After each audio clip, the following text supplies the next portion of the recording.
প্রিয় শিক্ষার্থী, আসসালামু আলাইকুম। আজকে আমাদের আলোচনার বিষয় হলো কোন ভগ্নাংশটি বড়।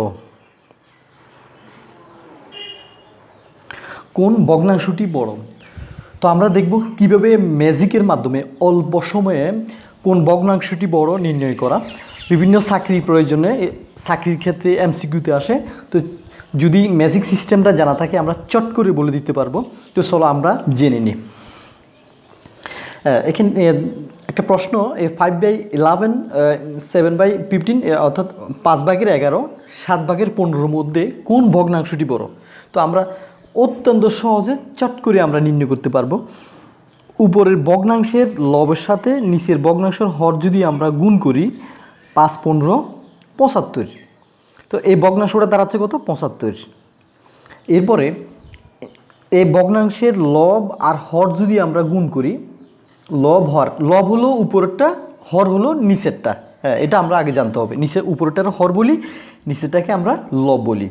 উপরের ভগ্নাংশের হর এবং লব কোন কোনায় কোনায় যদি আমরা গুণ করি 7, 11, 77। এই যে আমরা জেনে ফেললাম এখানে 75 বড়, 77 বড়, 75 ছোট। তাহলে অবশ্যই এই ভগ্নাংশ বড়, এই ভগ্নাংশ ছোট। এই যে হয়ে গেল আমাদের। তাহলে 5/11 তার চেয়ে বড় 7/15। এই যে আমরা নির্ণয় করে পেলাম। তো হয়ে গেল না ম্যাজিকের মাধ্যমে। তবে আচ্ছা, হয়তো তোমরা প্রশ্ন করতে পারো যে এখানে তো পাশাপাশি গুণ করা যায়, যদি বড় সংখ্যা হয় পাশাপাশি যদি মুখে ওই মুহূর্তে গুণ না করতে পারি তখন কি করব? হ্যাঁ, তখনও একটা নিয়ম আছে, তুড়ি মেরে আমরা করে ফেলবো। তো আমি নিয়মটা দেখাচ্ছি। তো প্রিয় শিক্ষার্থী, এখন আমরা জানবো এই ভগ্নাংশগুলোর মধ্যে কোন ভগ্নাংশটি সবচেয়ে বড় এবং সবচেয়ে ছোট, এবং সবচেয়ে বড় সিরিয়াল বাই, তারপরে কোনটা ছোট, তারপরে কোনটা ছোট, আমরা সিরিয়াল বাই সবগুলো বের করব। তো প্রিয় শিক্ষার্থী, আমি দেখব প্রকৃত ভগ্নাংশের ক্ষেত্রে যে ভগ্নাংশের লব ছোট হর বড়। তো আমরা দেখি উপরের লব আর হরের পার্থক্য হলো এখানে 20 থেকে যদি 17 বিয়োগ করি হবে 3। এখানেও পার্থক্য দাঁড়াচ্ছে 28 থেকে 25 বিয়োগ করলেও 3, আর এই জায়গায় 80 থেকে 77 বিয়োগ করলেও হচ্ছে 3।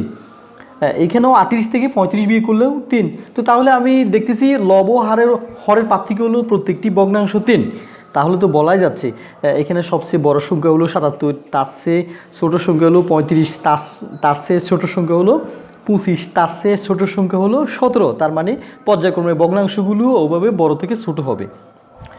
হ্যাঁ, তাহলে আমি সবচেয়ে বড় সংখ্যাটা নিয়ে পেলি 80/77/80। সবচেয়ে বড় সংখ্যা, তার চেয়ে ছোটো সংখ্যা হলো 35/38। তার চেয়ে ছোটো সংখ্যা হলো 25/28। তার চেয়ে ছোটো সংখ্যা হলো 17/20। তো হয়ে গেল। তো আশা করি শিক্ষার্থী বিন্দু তোমরা এটা বুঝতে পারছো। আচ্ছা, তোমরা এখন বলতে পারো যে আপনি এখানে সবগুলো ভগ্নাংশের হর কিন্তু পার্থক্য 3, কিন্তু পরীক্ষায় যদি সবগুলো পার্থক্য যদি 3 না থাকে তখন কি বলবো? তখনও করা যাবে তুড়ি মেরে। তো চলো আমরা প্র্যাকটিস করি। তো শিক্ষার্থীবিন্দু, আমি আরেকটা ভগ্নাংশ লিখলাম, কয়েকটা ভগ্নাংশ, যেমন 25/27, 31/36, 76/81, 21/25 একটা প্রকৃত ভগ্নাংশ যার লব ছোট হর বড়। তো চলো আমরা দেখি। এখানে এই 27 আর 25 এর পার্থক্য হলো 2। তারপরে 34 থেকে যদি 31 আমরা বিয়োগ করি হবে 3। 81 থেকে যদি আমরা 76 বিয়োগ করি হবে 5। 25 থেকে যদি আমরা 21 বিয়োগ করি হবে 4। তাহলে আমরা দেখতে পেলাম এখানে এক একটা ভগ্নাংশের পার্থক্য এক এক রকম। এখানে পার্থক্য 2, এখানে পার্থক্য 3, এখানে পার্থক্য 5, আর এখানে পার্থক্য 4। হ্যাঁ, এরপরে এখন আমি যে কাজটা করব, এই যে পার্থক্য, এই পার্থক্য দ্বারা এই 25কে ভাগ করব। এই 25কে যদি আমরা, অর্থাৎ লবটা বসাবো, তাকে ভাগ করব 2 দিয়ে। তো 25কে যদি আমরা 2 দিয়ে ভাগ করি হবে 12 সামথিং। এরপরে 31কে যদি আমরা 3 দিয়ে ভাগ করি, 31 ভাগ 3, তাকে যদি আমরা 3 দিয়ে ভাগ করি হবে 10 সামথিং আমরা বসালাম। এরপরে 76কে যদি আমি 5 দিয়ে ভাগ করি, 76 ভাগ 5, 5 15 75 হবে 15.5, অর্থাৎ 15 সামথিং হবে। এরপরে 21কে যদি আমরা 4 দিয়ে ভাগ করি, 21 ভাগ 4, 4 5 20, 5 দশমিক সামথিং হবে। তো তাহলে তো আমরা এখানেই বুঝতে পারতেছি, এখানে এই যে সবচেয়ে বড় সংখ্যা হলো এই 15, তার চেয়ে বড় সংখ্যা হলো, তার চেয়ে ছোটো সংখ্যা হলো 12.5, তার চেয়ে ছোটো সংখ্যা 10, তার চেয়ে ছোটো সংখ্যা হলো 5। তাহলে আমরা নির্ণয় করে বলতেছি এখানে, এই যে বুঝতে পারলাম কোন ভগ্নাংশটা সবচেয়ে বড়। তাহলে শিক্ষার্থীবিন্দু প্রথমত আমরা পার্থক্য নির্ণয় করব, হ্যাঁ, সবগুলো ভগ্নাংশের পার্থক্য। এরপরে লবকে পার্থক্য দ্বারা ভাগ, লবকে পার্থক্য দ্বারা ভাগ, লবকে পার্থক্য দ্বারা ভাগ, লবকে পার্থক্য দ্বারা ভাগ। এই যে ভাগ করলাম আমরা ভাগ, তো ভাগ তো এখানে আমরা পরীক্ষায় তো বসাতে হবে না, এটা ভাগটা মনে মনে করলে হয়ে যায়, ছোটোখাটো ভাগ এগুলো তো মনে মনে করা যায়। হ্যাঁ, আমি করে দেখালাম। তাহলে আমি বুঝতে পারলাম সবচেয়ে বড় সংখ্যা হলো 15, তাহলে সবচেয়ে এখানে বড় ভগ্নাংশটা হলো 76/81। তো আমি বসাচ্ছি, হ্যাঁ, নিচে 81, উপরে হলো 76, সবচেয়ে বড় ভগ্নাংশ। তার চেয়ে ছোটো সংখ্যাটা হলো, ছোটো ভগ্নাংশটা হলো এই যে 12.5, তার মানে 25/27। তার চেয়ে ছোটো ভগ্নাংশটা হলো 10, তার মানে 31/34। এর চেয়ে ছোটো ভগ্নাংশটা হলো, আমরা তিনটে, আমাদের দুটো চারটা, এরপরে 21/25।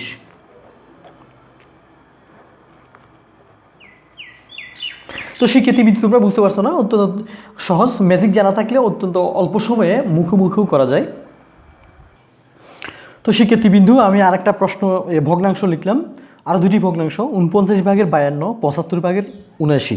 তো আমরা প্রথমত যেটা প্র্যাকটিস করছি, এই যে কর্নারে কর্নারে গুণ, কিন্তু এখানে তো বড় সংখ্যা, তোমরা বলতে পারো যে এত বড় সংখ্যা কীভাবে গুণ করব। কোনো ব্যাপার না, তাহলে আমরা ভিন্ন নিয়ম অ্যাপ্লাই করব, যা কিনা এর আগে আমরা করেছি। তো এই 52 আর 49 এর পার্থক্য কত? 52 আর 49-এর পার্থক্য হলো 3, হ্যাঁ 3 বসালাম। তারপরে 75 আর 79 এর পার্থক্য কত? 75 আর 79-এর পার্থক্য হলো 4। তো আমরা এই যে উভয় ভগ্নাংশের পার্থক্য 3 পেলাম, আর এখানে এই ভগ্নাংশের পার্থক্য 3 পেলাম, এখানেও একই অবস্থা, ভগ্নাংশের পার্থক্য পেলাম 4, অর্থাৎ লব হরের পার্থক্য 4।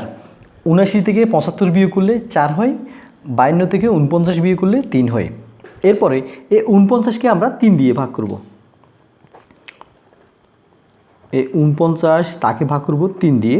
তো 49-কে 3 দিয়ে ভাগ করলে আমরা 3 16 48, 16 দশমিক সামথিং পাবো, 16। এরপরে ঠিক একইভাবে এখানেও 75-কে আমরা 4 দিয়ে ভাগ করব, 75/4।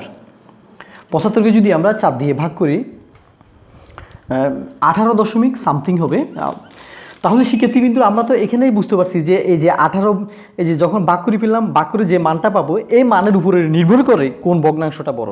এই যে এখানে 18 বড়, 16 ছোট, তাহলে আমরা বুঝতেই পারলাম এই ভগ্নাংশটা বড়, এই ভগ্নাংশটা ছোট। তো আমরা চিহ্ন দিয়ে বসিয়ে দিই, প্রতীক দিয়ে, 75/79, তার চেয়ে ছোট হলো 49/52। কি মজা না? অত্যন্ত বেসিক জানা থাকলে অল্প সময় করা যায়। তো শিক্ষার্থীবৃন্দু, তোমরা আশা করি আজকের ক্লাসটা খুব মজা পাইছো। তো আমার চ্যানেলের উপর চোখ রাখো। তো যারা এখনও আমাকে সাবস্ক্রাইব করো নাই, প্লিজ আমার চ্যানেল সাবস্ক্রাইব করো। তো দেখা হবে পরবর্তী কোনো ক্লাসে। আল্লাহ হাফেজ। প্লিজ আমার চ্যানেল তোমরা সাবস্ক্রাইব করো।